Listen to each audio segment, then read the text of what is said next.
What's up, everyone? Tera Roberts here with Fantasy Alarm, and we are talking DFS bargains for week 4. I never thought that I would be kicking off a video talking about Jacoby Brissett, but here we are, and Jacoby Brissett is a good bargain option in DFS this week. Brissett hasn't exactly been lighting the world on fire. He's averaging less than 200 yards per game. But this week, he plays Atlanta, who Geno Smith lit up for 325 yards and 2 touchdowns in week 3. After a rough start to the season, Brissett has been in sync with Amari Cooper, and the Browns are performing surprisingly well. He could be an interesting play in DFS. At running back, Christian McCaffrey is dealing with a thigh injury. We don't know a lot about it, and we likely won't have a clear picture of the severity before Friday's practice reports come out, but we do need to talk about using a Panthers running back if Christian McCaffrey is out. First reaction would be to say use Chuba Hubbard. He served as the replacement for McCaffrey before and is listed as second in the depth chart, but this isn't really the direction that I want to go here. His 2021 season wasn't really impressive. On the other hand, Foreman filled in admirably for Derrick Henry last year with 3 games over 100 rushing yards. If I'm going to take a swing on one of these Panthers running backs, it will be Foreman, who is the minimum pricing on DraftKings. Another option is Craig Reynolds. Jamal Williams will be the starter in DeAndre Swift's absence, but he is priced up very well and does not qualify for this video. Reynolds, on the other hand, is very cheap. Although he did see a little bump in pricing, which maybe could be a little tip-off from Vegas that Reynolds will see some involvement, Williams has the clear upside play.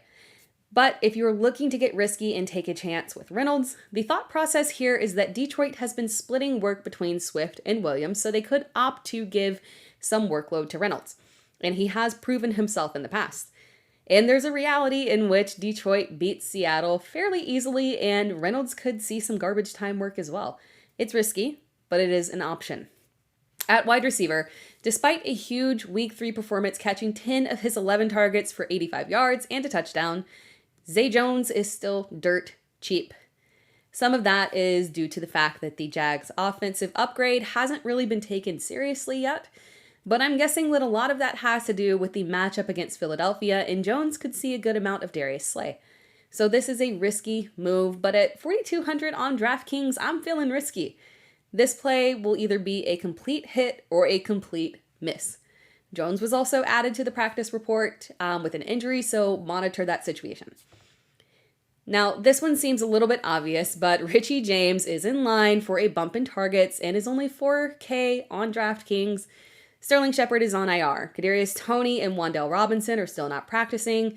This receiving core is extremely depleted, and facing an average Chicago defense, James could pay off at a low price. Now, I promise this next option is not chasing points.